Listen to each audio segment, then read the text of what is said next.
Salve Deus! Salve Deus! Aqui tem no roteiro, vocês vão ver, a mãe de 4 filhos, sua viuvez precoce, suas lutas pelo sustento de vidas, sua força humana, as características de uma mulher à frente do seu tempo. Então vamos começar por aí. Vocês me desculpem, mas eu gosto de falar mamãe, então, mas não é querendo ser mais do que vocês. Eu tive mais costume do que vocês de chamar ela de mãe. Então, a nossa mãe ficou viúva muito cedo. Ela vinha de uma família praticamente rica. E ela foi morar no interior, em Jaraguá, ainda passando por Goiânia, porque meu avô, o pai dela, ele era agrimensor, aqueles antigos coronéis que vendiam as fazendas dos outros e tudo. Então ele tinha uma certa rigidez, era daqueles camaradas mesmo, coronel de fazenda, e que foi parar em Jaraguá, e lá a mamãe era criada assim como rejeitada, porque tinha outros mais novos e aquela, ela sempre foi uma pessoa assim de impulso, mesmo nova, ela, quando queria, ela fazia. E desde pequenininha que ela sempre teve algumas vidências, algumas visões, porque a vidência, a clarividência, vem no espírito da pessoa. Não é uma fase de uma encarnação. A clarividência vem já no espírito. Porque a clarividência e a vidência são diferentes. A vidência é aquele que, vamos dizer assim, ele se medianiza, fica ali e tal, para ter uma visão, alguma coisa. E a clarividência, ela é total, ela vê os dois planos ao mesmo tempo. Então ela estava aqui conversando conosco e conversando com as entidades ao mesmo tempo. Às vezes você conversava com ela, ela já vendo o seu quadro, lá na frente o que ia acontecer, ou o que tinha acontecido. Então a clarividência é uma loucura até que a pessoa se acostume e realmente passa a ter condições de ser realmente uma clarividente. Então, ela veio de uma viuvez, meu pai ela ficou viúva com 22 anos e 4 filhos. O meu pai, ele era advogado do governo e tinha uma vida social boa, mas no interior, então, se tornava mais importante ainda. E ele teve um amor antes, quando ele morava no Rio de Janeiro, porque ele já vinha de uma família de argentinos. Meus avós paternos moravam em Buenos Aires, na Argentina, eram poderosos em questão de dinheiro. Para imaginar, vocês verem que quando ele vinha visitar o filho, ele trazia colchão de mola, porque aqui no Goiás não existia. Era dono de uma fábrica de bicicleta, então era poderoso. E meu pai um dia foi até o Rio de Janeiro, depois de casado com a mãe, porque logo quando ele chegou em Séries, advogado, governo, e ela a mulher mais bonita da região, e ele atleta, o Raul Zelaya, pai, Ele era atleta, ele era jogador de basquete do Botafogo, campeão sul-americano. Então, quando ele chegou no interior, sendo advogado, é claro que foi escolher a jovem mais bonita da região e encontrou a Neivinha. E era muito bonita, realmente, vocês já viram os quadros lá na Casa Grande. Então, e ela, para sair da tirania dos pais, casou logo. Mas só que o Raul Zelaya, ele tinha um velho amor lá no Rio. Então são coisas íntimas dela, mas ela passou a ser a mãe de todos, então tem que conhecer. E ele, quando foi visitar, foi no Rio de Janeiro, e lá ele viu aquela amada dele, que ele tinha paixão por ela.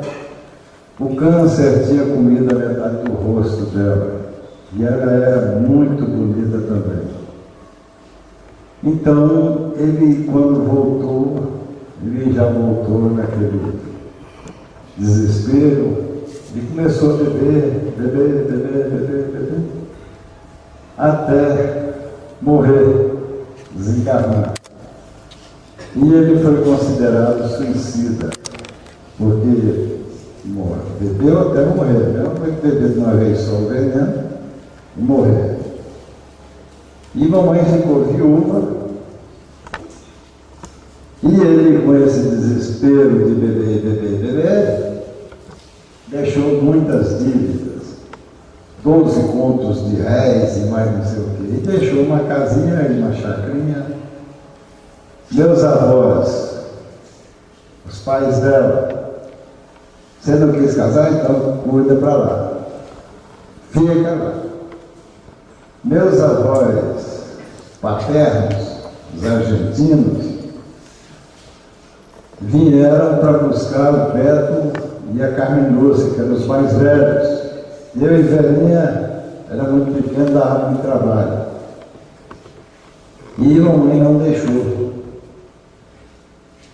Eles entraram na justiça para levar os dois, e mamãe sempre foi guerreira, e na hora lá na mesa da juíza, a juíza ficou lá para ver, e a sogra dela, que é a minha avó, começou a xingar ela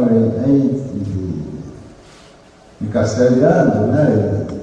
Xingou, e ela subiu na mesa, meteu a mão no seio, tirou um 32 e ia dar um tiro na mulher.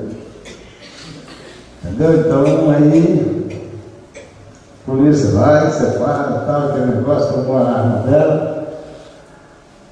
E aí ela pensou, agora eu perdi. E a juíza pegou e determinou que ela, pela audácia dela e pela coragem para defender os filhos,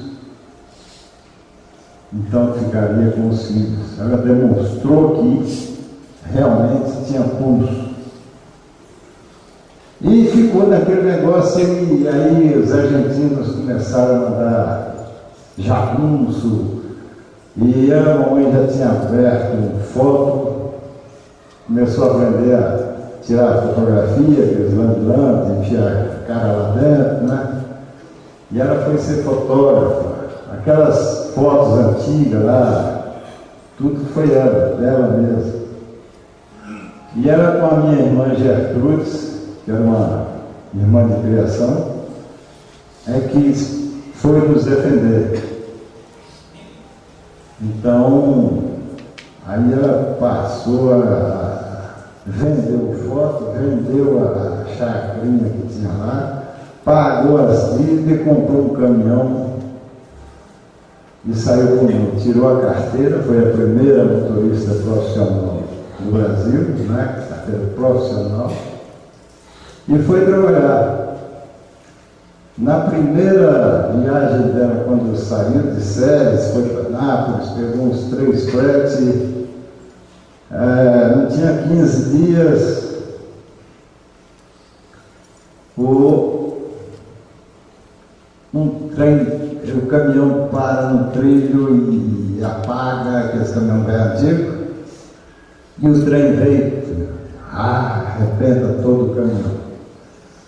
E ela começou de novo, foi trabalhar de empregada até reformar o caminhão, e reformou. E meus avós sempre deixaram ela de lado. Então ela começou a viajar. Nós fomos para quase todo o Brasil, e onde tinha safra, vamos dizer, tem a safra do arroz, tem a safra do feijão, aí ela mudava para aquela cidade para pegar os fretes para levar, para negociar. E nós rodamos quase o Brasil todo, aqui, mais para o sul. E um dia ela teve, nós estávamos em Centralina, e apareceu um frete bom para ela de carregar uns pau de arara, não sei se vocês ainda entendem disso, é carregar muita gente no caminhão para um outro lugar, chamava pau de arara. E ela pegou esse frete para o Rio Grande do Norte. E nós ficamos lá, eu, Beto, Lucivelin e Gertrudes. E ela partiu, seria aí uns 15 dias para ir e voltar. Ela deixou mantimento, deixou dinheiro, deixou tudo. E foi. E deu 15 dias, acabou o dinheiro, acabou a comida, e ela não chegava. Foi até 30 dias, e nós começamos a ter necessidade. A Gertrudes pegava roupa para lavar, já estava devendo os mercadinhos todos, e chegou o ponto da Gertrudes ela chegar e falar: nós vamos visitar fulano de tal na hora da janta. Entendeu? Então, Gilberto e Carmen Lúcia não aceite. Agora, Raulzinho e Verinha tem que comer, porque eles são novinhos. Então dá. E a gente ia, quando oferecia, e vocês dois dias de quero, mas tem que comer. E chegou nesse ponto, até que mamãe retornou.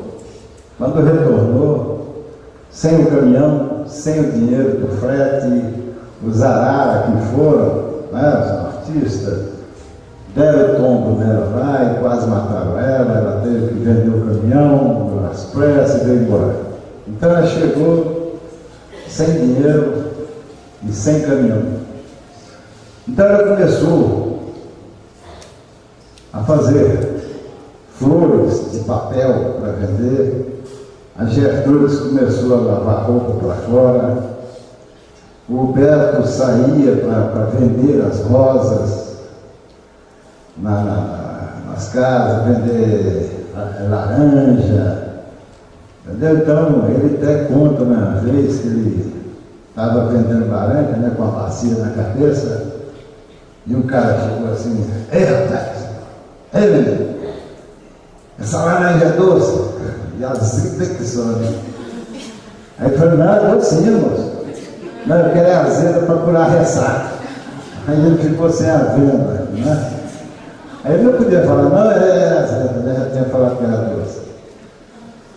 E foi quando a mamãe arranjou uma pessoa, uma mulher, você vê, semelhante atrás semelhante, né? Uma mulher que lia sorte, que né, que dava carta, aquele negócio, e ela pegou e não, eu vou lá. Chegou lá, a mulher viu que estava tudo nas cartas e deu um número para ela jogar no bicho.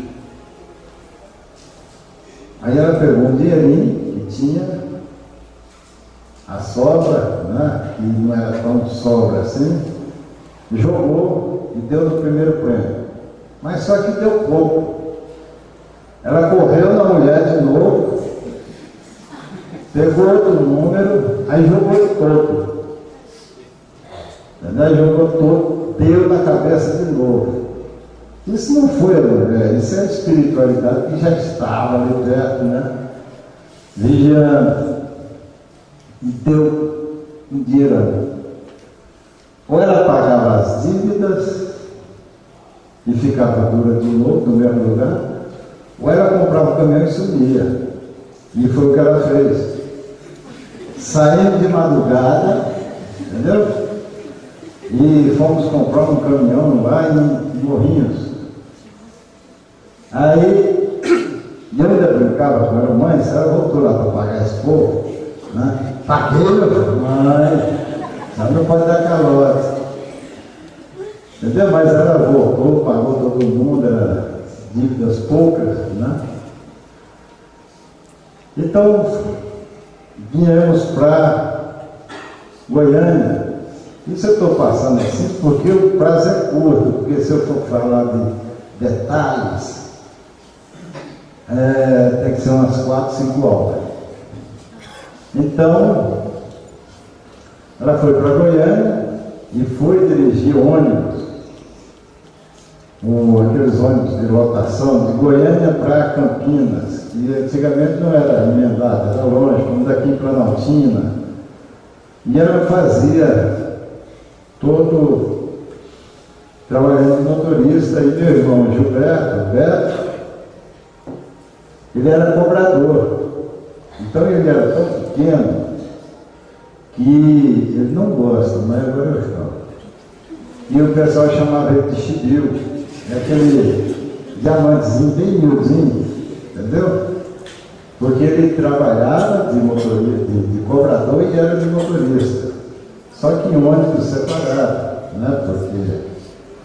Então ela levantava de madrugada para ir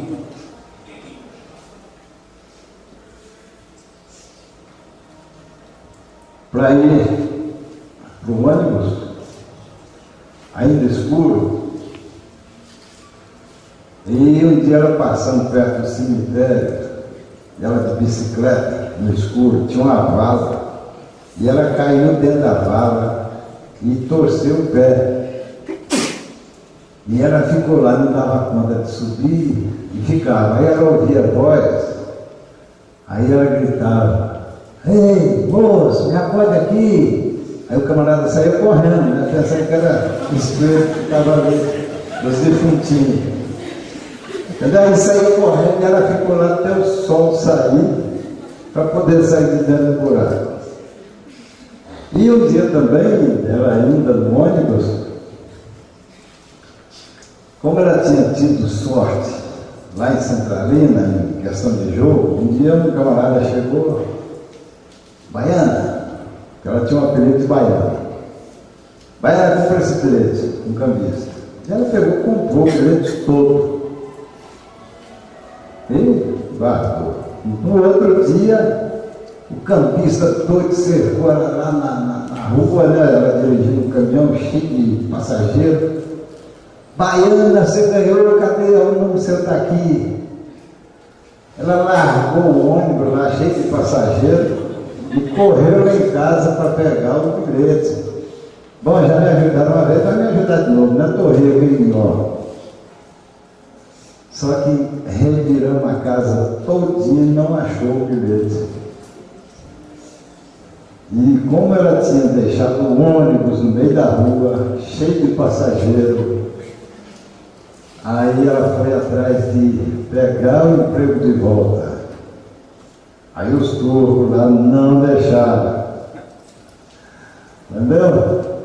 Então não queriam que ela voltasse a trabalhar nenhum e ela chorou tal, até que ela voltou a trabalhar. Ela pensando que ganhou 2 vezes, que ganhar a terceira, mole. Foi quando surgiu Brasília. E a mamãe tinha o espírito cigano de não criar raiz em lugar nenhum, e sair independente e livre. Por isso é que ela fez essa doutrina para o homem e a mulher ser livre. Então ela sempre foi livre. Livre. Então quando surgiu o Brasil, ela falou, vou para lá. Comprou um caminhão. Ou disse que ela guardou dela, não sei. Sei que apareceu um caminhão e o velho costume nosso, vamos dizer, criança, dormia numa cama e acordava na carroceria do caminhão balançando. Para não dar tamanho, né? Aquele caminhão roda, forrava de colchão, a gente ficava dormindo e nós viemos para Brasília em 57, logo no começo. E nós fomos morar debaixo na beira do rio, lá do núcleo Bandeirantes, debaixo de uma lona do caminhão, ficamos lá acampados. E ela já tinha amizade, porque meu pai, né? Agora eu não posso falar nosso pai, né? O meu pai, que era o Raul Zelay, tinha amizade com o Bernardo Sayão. Então ele era um dos grandão aqui de Brasília para conseguir um lote para ela. Ele conseguiu 2 lotes na data de 3. Ela, não quero no meio do mato, não. Era mato, tudo mato, cerrado, não. Eu quero aqui na cidade, que é o Bandeirantes, cidade livre. Então ele conseguiu um lote lá para ela. E ela fez uma casa todinha de bambu. Bambu. Por fora, assim, os bambus em pé, as divisórias da casa, tudo bambu. Ela saiu, acho que foi pelo lado aqui de Planaltina e conseguiu esses bambus. E ela conseguiu comprar mais um caminhão, fechou o caminhão dela na Nova Cap e conseguiu mais outro. E com isso, o Getúlio, que era amigo dela, lá no Expresso Goiás, veio também e os dois passaram, vamos dizer assim, amigável, né? Era meu padrasto, Getúlio. Dizem que amigável com fé, casado é, né? Foi um bom companheiro para ela, bom, realmente, vocês vão ouvir depois. E veio e ela chegou a ter 3 caminhões fichados na Nova Cap. Aí aconteceu o inevitável. Veio a mediunidade. Quando ela começou a ver espírito, aí o trem desandou tudo. Entendeu? Que ela estava dirigindo e passava em cima de uma pessoa, aí parava, gritava, descia do carro, matei, está ali. Ninguém via o que estava ali debaixo. E vendo as entidades, foi quando ela procurou um psicólogo, um psiquiatra, que era difícil aqui em Brasília. Não, primeiro ela procurou o padre, né, porque ela era católica, apostólica, fazia a gente atravessar a rua para pedir bênção o padre, né? Então, chegou no padre Roque, padre, eu estou tendo essas visões, tal, isso aqui, como é que eu faço? Aí ele pegou e falou, minha filha, faz o seguinte, me traz 2 caminhões de brita, 2 caminhões de areia, traz 2.000 tijolos, que aí eu vou acabar com seus pecados, né? Aí ela falou, não aceita que vem de Jesus ser cobrado, mesmo sendo católico, de jeito nenhum. Aí foi no psiquiatra. O psiquiatra lá, não, tá bom, eu entendo. Aquele negócio de enrolar, né, o paciente, não, tá bom. Aí ela já ficando brava, aí aparece um velho atrás do ombro do médico. Aí ela virou para o médico e falou, eu estou vendo aqui um senhor de idade. Ah, tá bom, eu entendo isso. Né? Só que ele está dizendo que é seu pai. Ah, tá bom. Só que ele está mandando dizer que ele desencarnou de dia tal, assim. Aí o médico deu um grito, vem cá, me conta mais do meu paizinho, vem cá. Aí ela saiu brava, chutando a porta e foi-se embora. Não tinha quem acudisse ela. Foi quando ela um dia teve um desmaio. E a gente tinha dificuldade de médico no Bandeirantes, era farmacêutico. E os farmacêuticos lá, ia lá, botava um negócio para cheirar e nada, aquele negócio todo.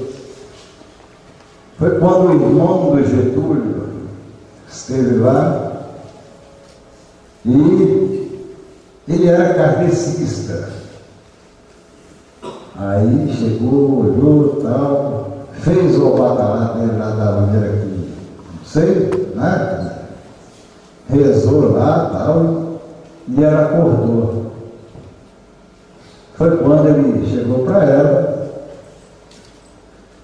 e para o Getúlio, isso aí é mediunidade, você tem que desenvolver, você vai continuar vendo espírito, porque não tem como parar, e arruma um lugar para desenvolver. Tá bom. Aí nós fomos, eu ficava do lado de fora. Tinha 10 anos, 11 anos. Mas foi a Lúcia, Roberto, mamãe, Getúlio, num centro de Umbanda. E lá ela desenvolveu a incorporação no tal de gira. Vai virando a pessoa, girando, e aí o cara fica tonto, acaba incorporando, né? Fica mais fácil para incorporar. E ela incorporou ali tudo tal, e a Lúcia também incorporou. O Beto já não quis, não aceitou. E foi embora. Aí no outro dia ela enfesou, entendeu? E nisso já tinha aparecido para ela, nesse desenvolvimento, a Manhara, que veio como Adelina, numa cadeira de roda. Então ela chegava com uma menina na cadeira de rodas, né, com uma deficiente, para ela sentir bem naquele negócio todo, né, daquela mulher, daquele espírito, e era Manhara. Começou a aparecer também para ela, para João, mas muito devagar. Pai Santa Branca foi bem depois. Então, não, Pai Santa Branca foi na mesma época, só que era um cacique Tupinambá. Um dia eu estava com ela, nós fomos, e aí, ó, depois que ela começou essa loucura, né, que estava ficando louca, e veio também, ela teve que vender um caminhão, depois o outro caminhão foi mandado embora, o outro caminhão também foi mandado embora, e ela acabou ficando com uma caminhonete daquelas antigas, tudo era.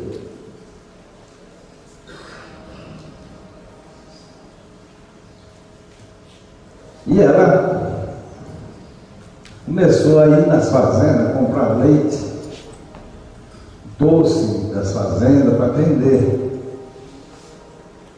E numa dessas viagens, era de madrugada, escuro ainda, eu estava deitado no banco, que era banco de interesse do caminhão, com ela, E ela meteu o pé no freio do caminhão e eu caí lá no chão e ela, sai da frente. Né? Ela xingava.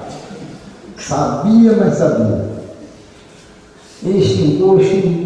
Falei, mãe, e eu pensando, né? Só eu e ela ficando doida dando aqueles ataques. Falei, agora eu estou no salvo aqui, né? Falei, mãe, o que é? Calma. Não, tem um índio aqui, ó, 3 metros de altura. Falei, tenha calma, mãe. Aí eu fiquei com medo mesmo, né?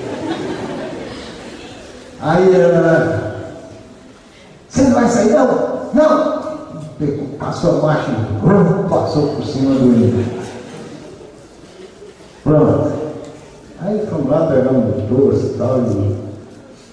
E esse índio ficou na memória dela. Entendeu? Ela ficou com raiva, mas também gostando, né?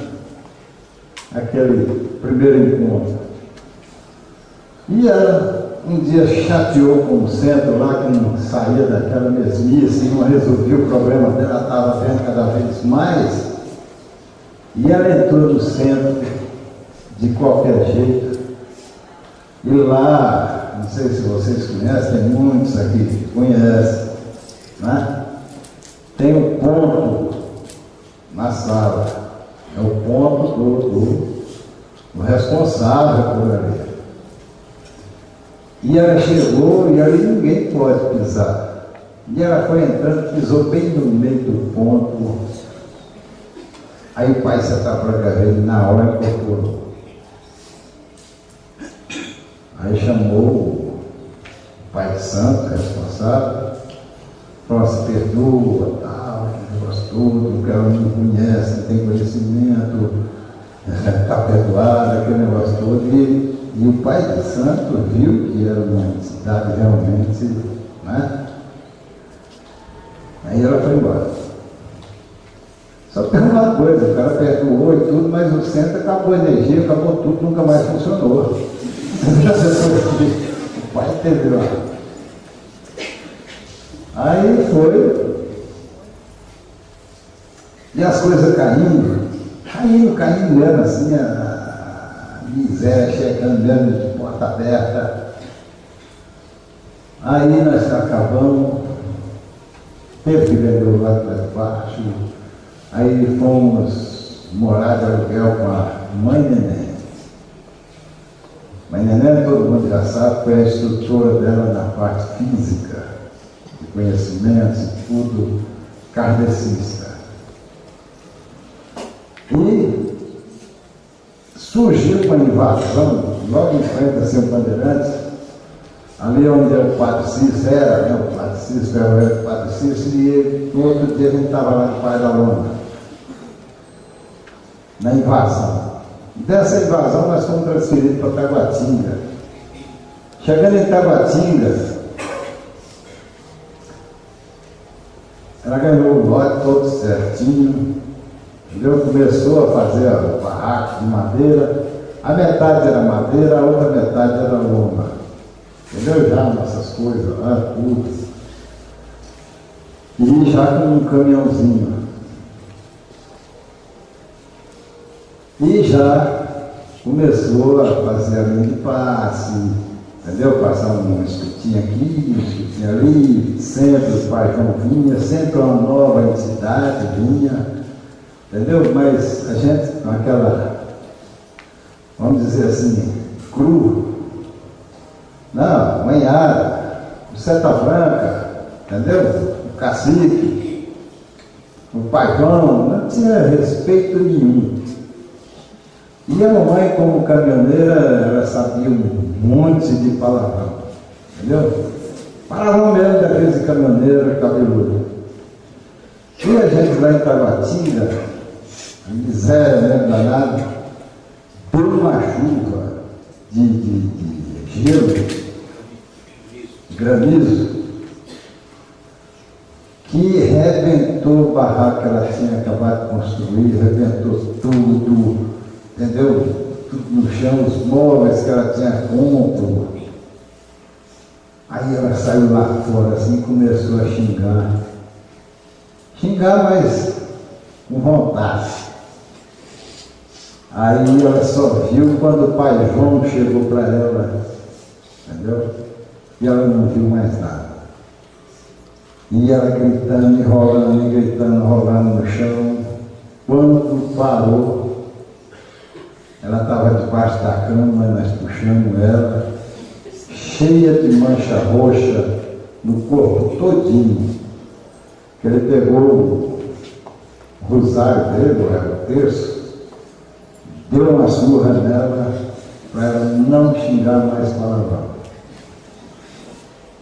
Aí, lá vem as coisas ruins. Aí, voltando para o aluguel de Mãe Neném.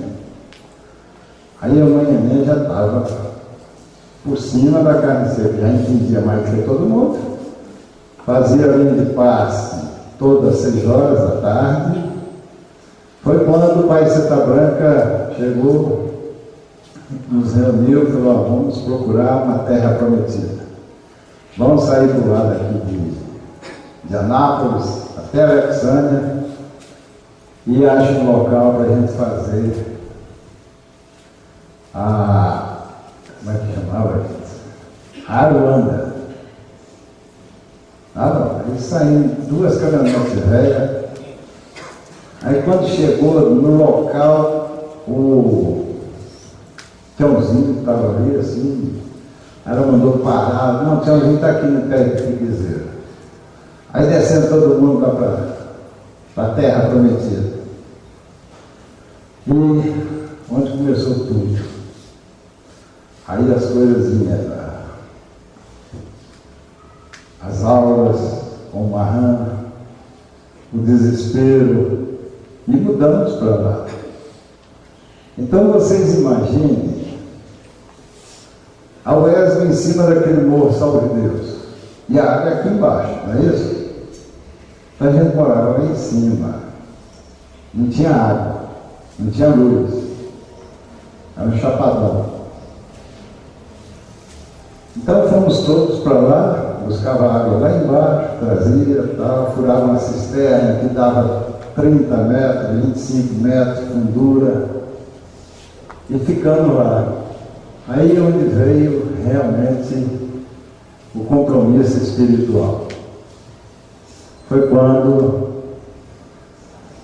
ela começou a atender o pessoal procurando ela. Nós chegamos ao ponto de ter 30 loucos, doido mesmo, esse doidinho daqui não. Daqueles que vivem amarrados assim, a gente amarrava eles ficavam que nem macaco, amarrados pela cintura, andando, e a mamãe receitando remédio, dava a receita: meu filho, você toma isso, e vovô Hindu, que passava as receitas. E chegou um ponto dos doidos para lá, trazer os doidinhos tudo lá de Palmela, pessoas já que não tinham mais recuperação, e aumentava para direita. Começou a montar um orfanato, pessoas. Então ela fez uma loucura achando que. E a Mãe Neném incentivando, porque pelo lado kardecista, né, de fazer a caridade, da sopinha.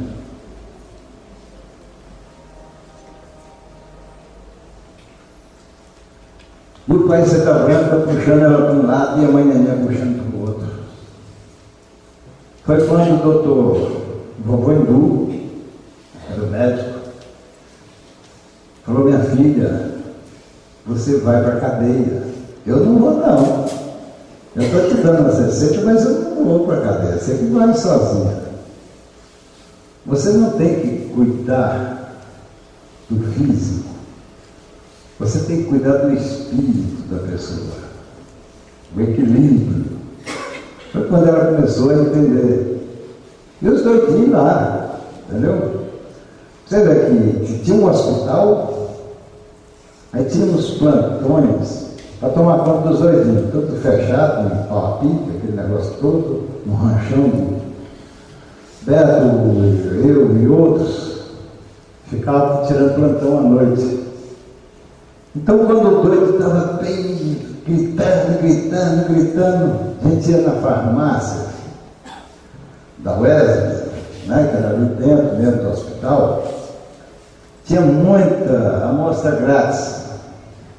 Aí a gente olhava pela cor do remédio, tirava um monte assim, enchia a mão, abria, vamos dizer assim, a boca do doidinho, pá, fechava, quer dizer, aí tomava aquilo ali e tal, e puf, caía duro, né? Bom, esse remédio foi bom, mas qual? Tinha uns 10 remédios ali na mão.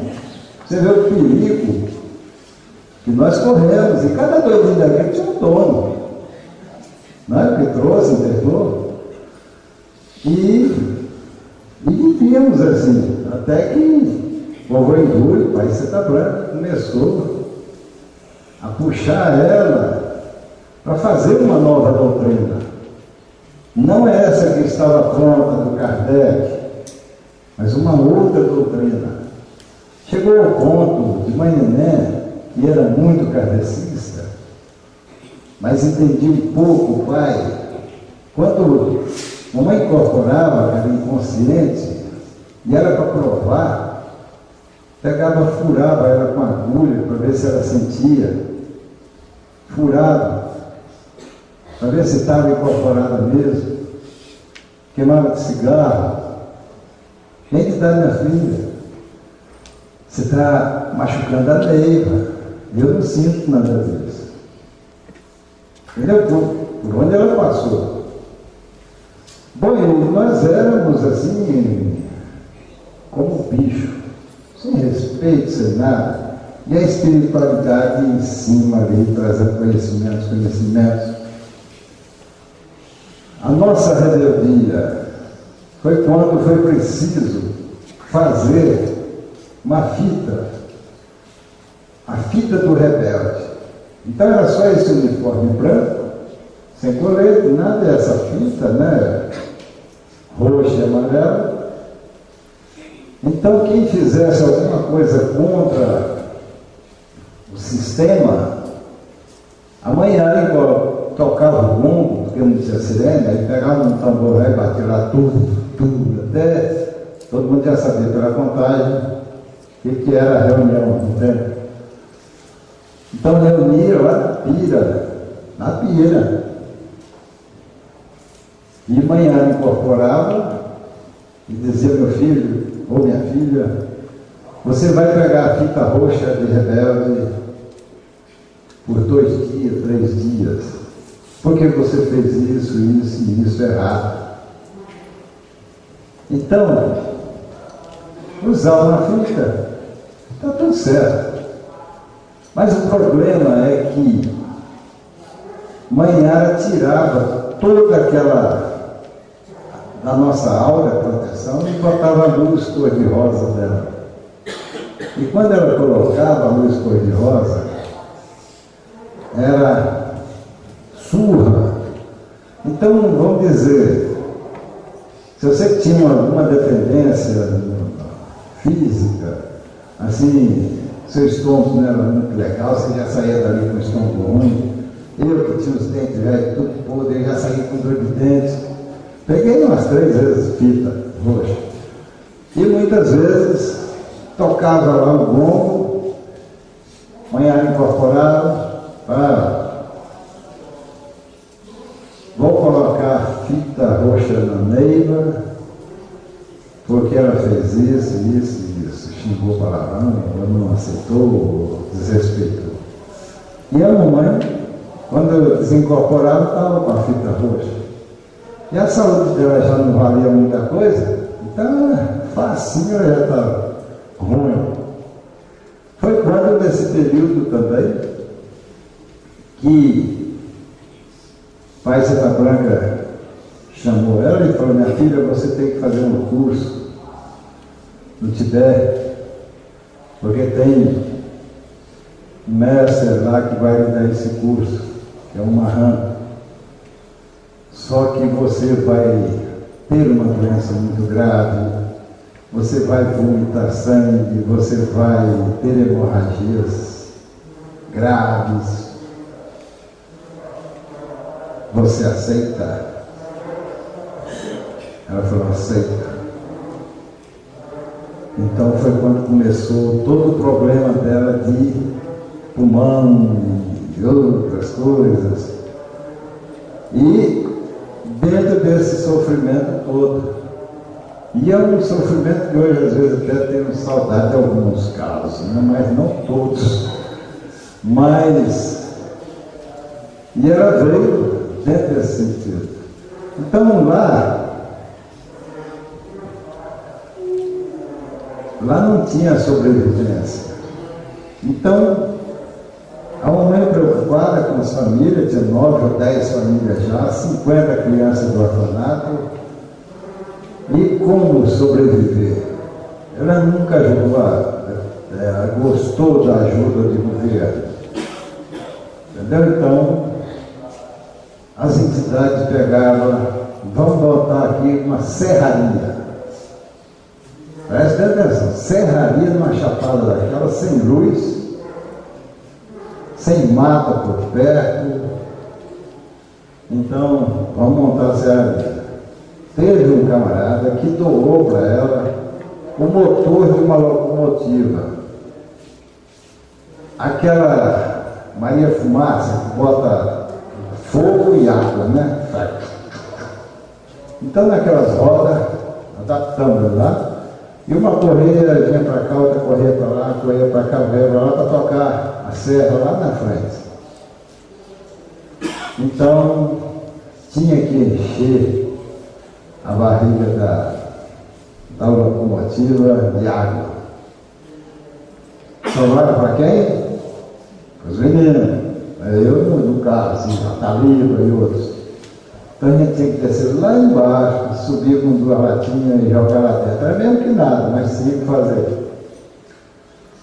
Aí ia buscar as toras no mato, as madeiras. Então, você vê como era assim.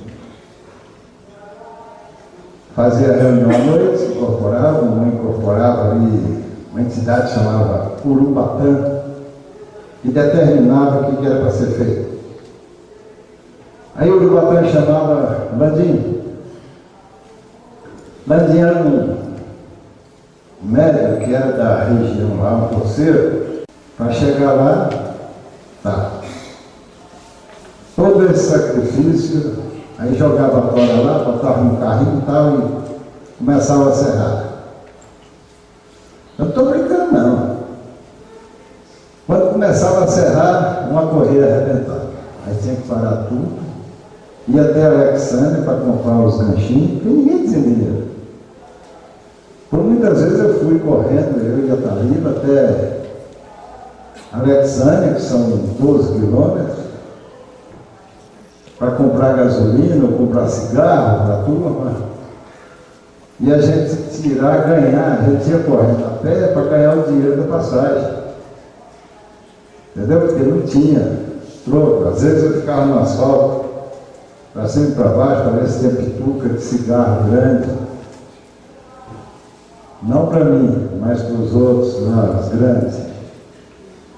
Então, aí a espiritualidade mandou que fizesse uma fábrica de farinha. Não tinha mandioca, não tinha plantação, não tinha nada. Aí saía todo mundo para ir buscar o mandiocal do camarada que você não sabia se ele ia dar, doar, vender fiado, porque só podia ser fiado, porque não tinha dinheiro. Bom, trazia a farinha. 2 caminhões de mandioca, todo mundo ia ralar, ia aquele negócio todo, aquele processo, para vender. Aí dava 30 sacos de farinha. Bom, até hoje farinha não tem valor nenhum. Então o que é 30 sacos de farinha para sustentar 10 famílias e mais um orfanato?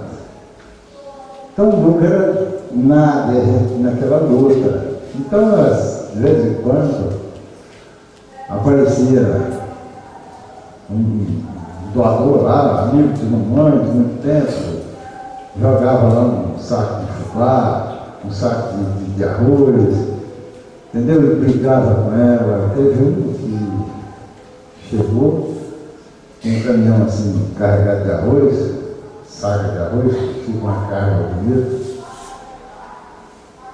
E Baiana, o que você está fazendo aqui, Baiana? Você está louca com esse vestidão branco? Que é isso, é enfermeira agora? Vamos embora, tem outro caminhão. Bora! Vamos! Seus filhos estão aí sem estudar. E você desse mato. Vambora, Baiana! E ela, não. E nesse momento, a espiritualidade toda sumia de perto. Porque ela não podia nem olhar para um assim para ver se vou ou não vou. A decisão tinha que ser dela. Então, ela não, pode ir. E o caminhão saía roncando para lá e ela chorando para cá. Entendeu? Então, tudo isso veio até que o orfanato, aquele negócio todo, as dificuldades. Aí começaram a aparecer pessoas que vocês vão ver na carta que vocês vão receber hoje, a Wesley. Quando pessoas trazidas que devoraram o bolo como se fosse o dono do bolo e o dono da casa não podia fazer nada. Então pessoas vindas de fora, querendo trazer para dentro da UESB o governo para tomar conta, os livros de Chico Xavier, livros do kardecismo. E foi quando nós começamos a fazer uma roça. Isso a espiritualidade sempre atenta ali. E ela contou, estava contando na época, a história do Angical. Fazia-se uma roda, uma folheirinha, e ela começava a contar a história do Angical.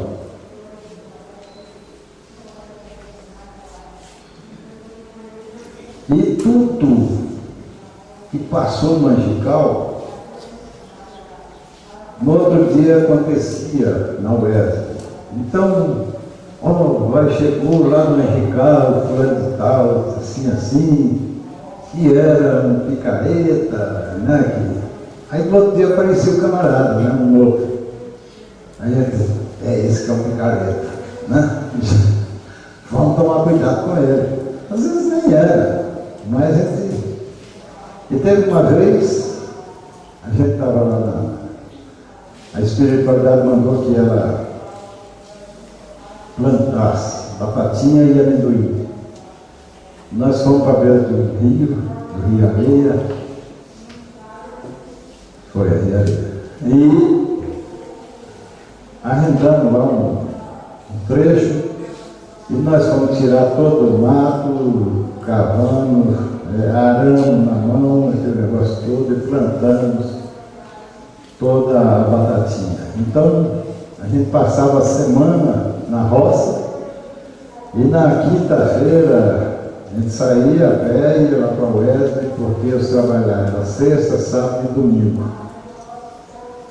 Então, a gente ficava lá a semana, e a mamãe junto conosco.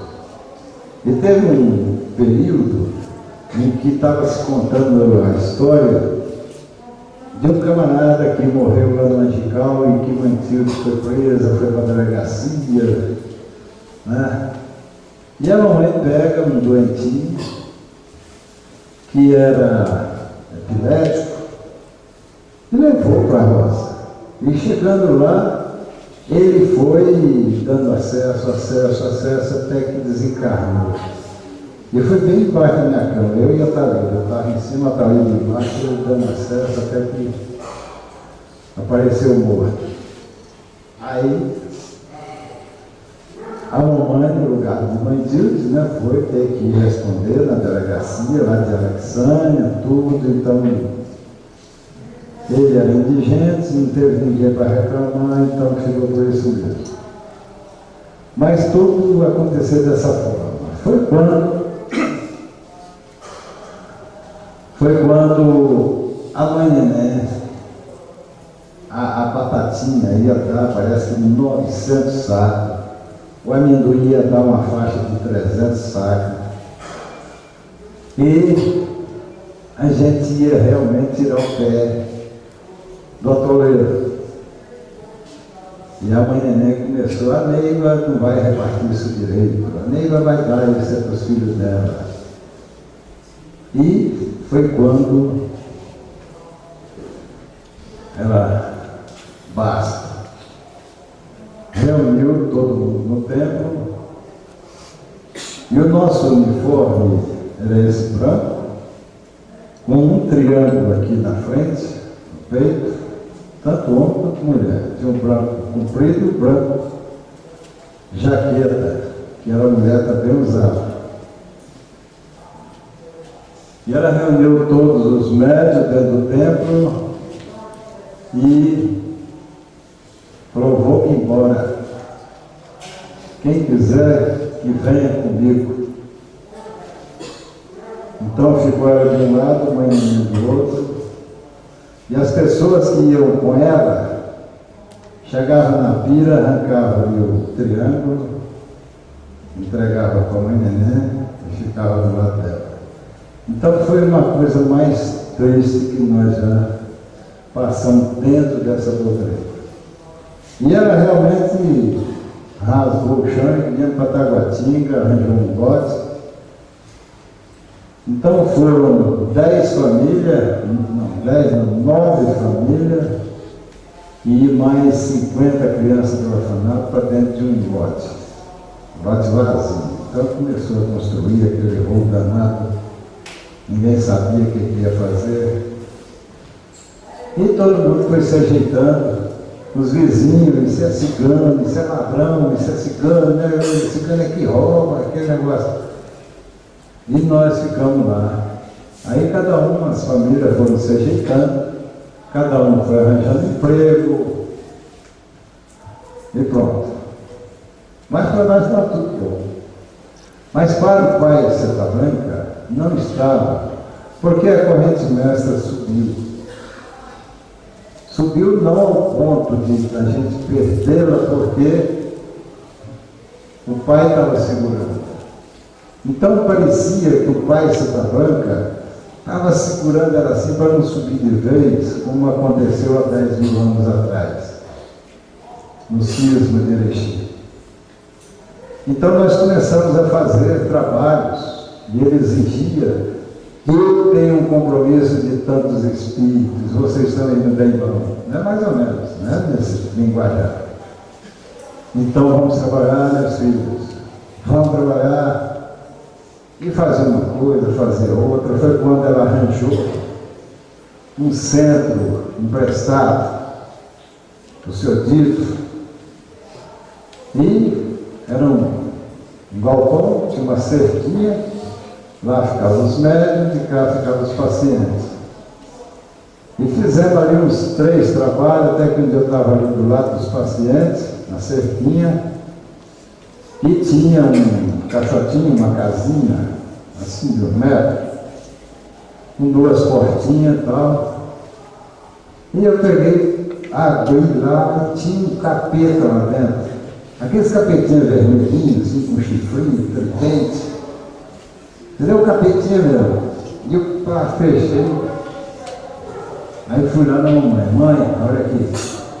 Não, peraí, olha aqui. Aí, cara, aí ela saiu lá de dentro. Aí abri para ela. Ela: vixe, mas aí parou, mandou todo mundo desincorporar, fechou os trabalhos e fomos embora. Aí tivemos que fazer trabalhos no meio do mato. Pegava um caminhão, enchia de gente e saía ali para o lado onde hoje é Samambaia, saía dali para Nápoles, e entrava para dentro do mato e fazia uma roda, e ali passava uma falange de espírito, depois passava o chefe no meio, na mamãe.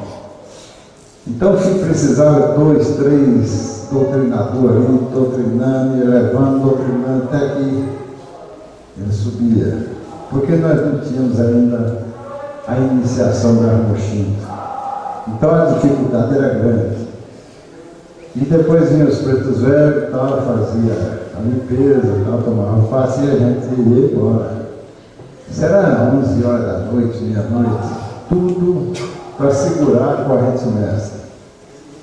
E foi quando aí nós conseguimos, mamãe conseguiu um lote em Taguatinga. E fizemos um tempo, o lote todo, 10 por 30. Tudo era um galpão só, lá no fundo morava um casal para tomar conta.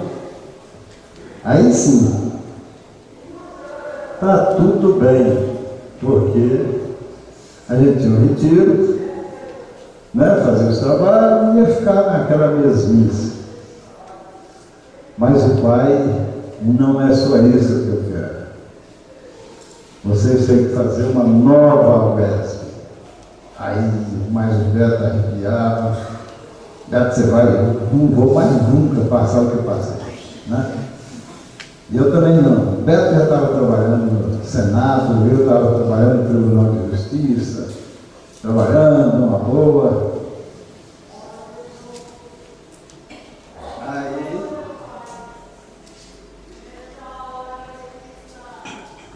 Pai Seta Branca marcou uma reunião às 3 horas da tarde no Morro do Urubu, na casa do Zé Manuel. O carro oficial não podia passar nem perto, né? Eu trabalhava de motorista de um carro preto, chapa verde, amarela, perto também, Senado Federal, então a gente não podia nem passar perto de uma invasão dessa. Aí o Beto, você vai? Aí, pô. Aí eu também vou. Então vamos lá. O Pai segura. E nós dois entramos com os carros lá para dentro do Morro do Urubu. O Pai chegou e determinou: eu quero uma nova UESP. Podem procurar lugar. Porque até então ele, gente, vamos procurar um lugarzinho. Tá bom, Pai, a gente vai procurar. Voltava ali uma quadra e voltava, não achou nada. E dessa vez ele foi mais. Mas mesmo assim, ainda ficamos, né?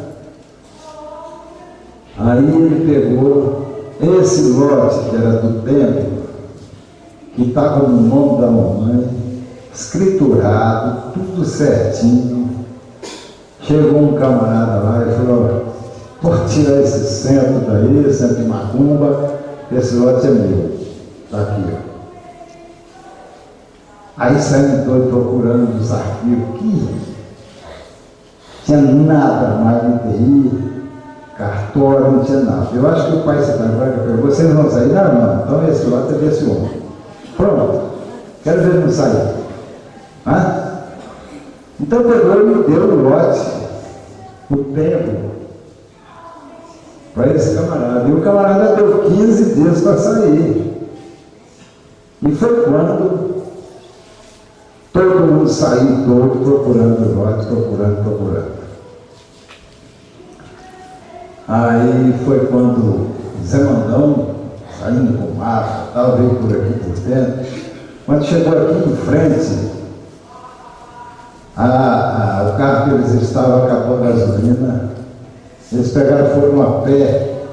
Zé Mandão foi a pé até Planaltina, comprou a gasolina, trouxe, botou no carro e foi embora. Quando chegaram lá em Taguatinga, Tchãozinho incorporou. Mas meu filho, vocês não acharam a terra, né? Não. Rodando. O carro não acabou a gasolina? Acabou. Vocês olharam para o lado esquerdo? Não. Pois é lá.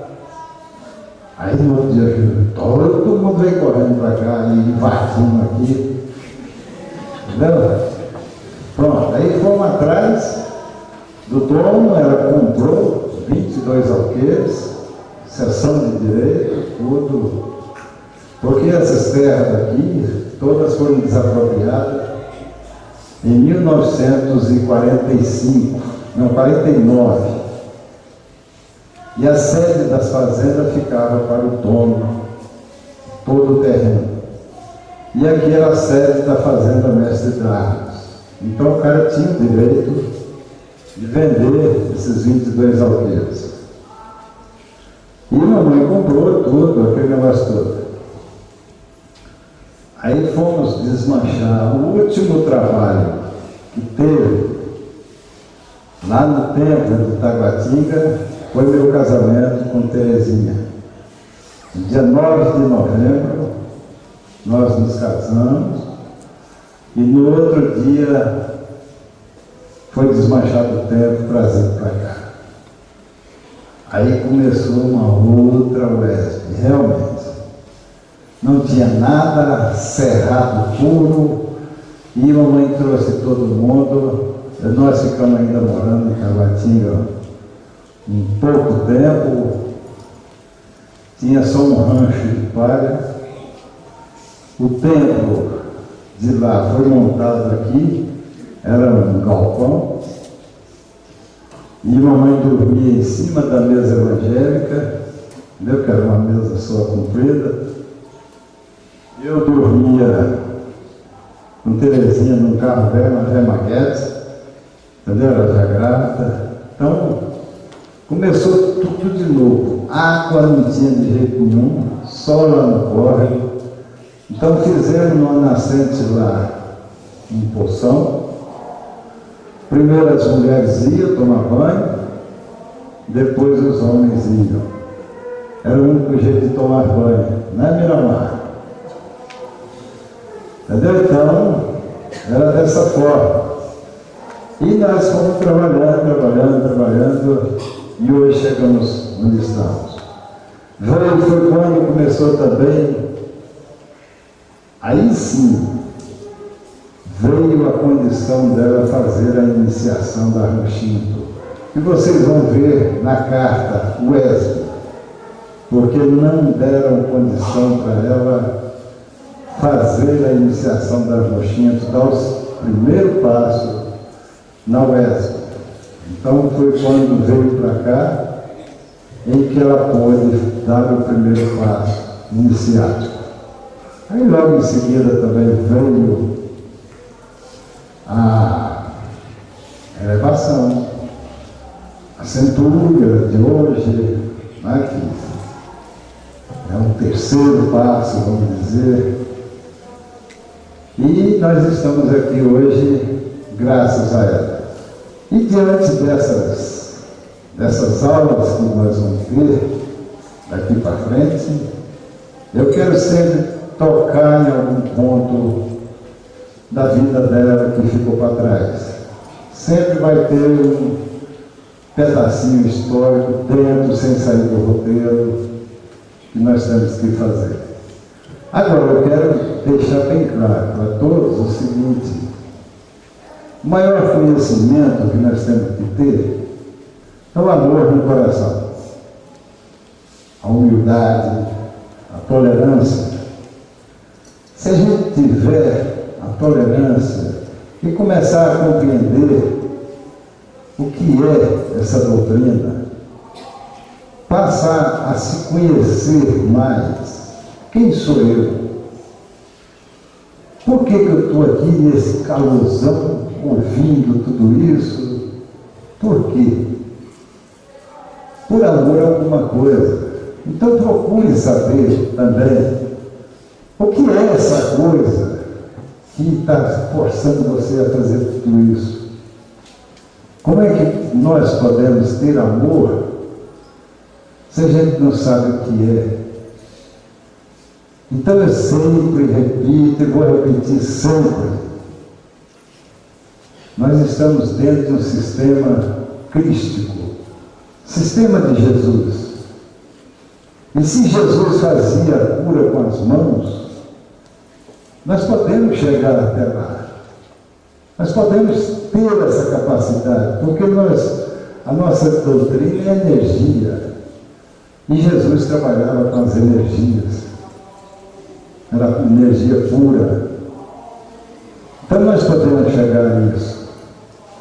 Aí eu pergunto, o que é o amor? O que é?